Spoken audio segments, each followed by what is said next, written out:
Friends, आज हम लोग जिस सेशन को स्टार्ट कर रहे हैं वहाँ पे डेफिनेशन है वो अभी तक पूछ नहीं गई है, लेकिन पूछने की संभावना है। तो हम लोग एक एक पॉइंट आज कवर करेंगे। सेक्शन 45 है जो कहता है लाइफ क्या होती है। लाइफ के बारे में यहाँ पे बताया गया है। The word life denotes the life of a human being. ठीक है, the word life denotes, life क्या डिनोट करता है, तो वो life of a human being unless the contrary appears from the contents.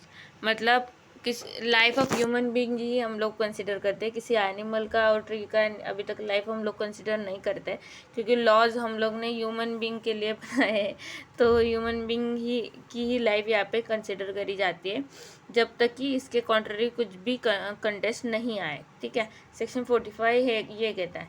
Section 46 कहता है डेथ क्या होती है। The word death denotes the death of human being. Human being की डेथ उस मानते हैं हम लोग, एनिमल की, ट्रीज की डेथ हम लोग नहीं मानते। ऑब्वियसली लाइफ अगर ह्यूमन बीइंग की मानेंगे तो डेथ भी ह्यूमन बीइंग की ही मानेंगे जब तक कि कॉन्ट्ररी कोई एपर्स नहीं हो। ठीक है, ये सेक्शन 46 बोलता है। अभी सेक्शन 47 एनिमल की डेफिनेशन देता है। एनिमल वो होता है ह्यूमन बीइंग को छोड़ के जो भी लिविंग क्रिएचर हमारे यहाँ पे है उनको हम लोग ने एनिमल मान लिया, आईपीसी कहता है। ठीक है, the word animal denotes any living creature other than a human being. इस तरह एनिमल का डेफिनेशन हो गया। अभी वेसल वो होता है जहाँ जिसका पानी पीने के लिए या फिर पानी रखने के लिए यूज करते हैं हम लोग, उसको बोलते हैं वेसल। तो डेफिनेशन देखते हैं। The word vessel denotes anything made for the convenience by water of human beings or of property। ठीक है, the word vessel denotes anything made for the convenience by water of human beings or of property। ठीक है, water रखने के लिए use किया जाता है उसको क्या बोलते हैं, वेसल बोलते हैं। अभी सेक्शन 49 देखते हैं।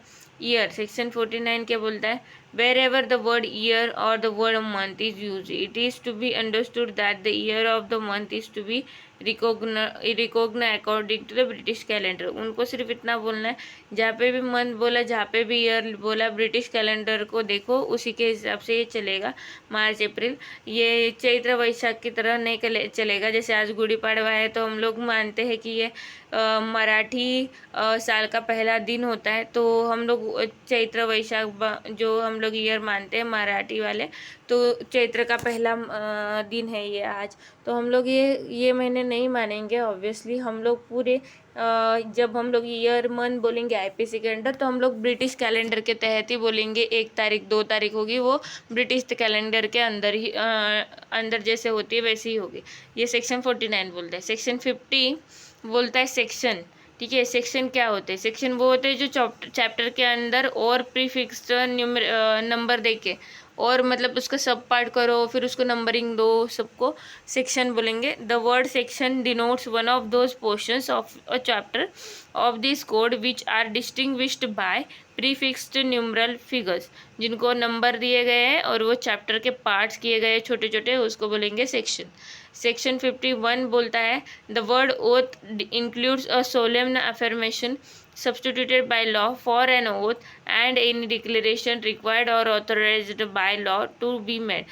मतलब ओथ क्या बोलता है, हम लोग ने किसी ने solemn affirmation I hear bye declare that by the, मतलब भगवान को साक्षी रख के जो भी ऐसा कोई ओथ ले, वो तो ओथ है ही।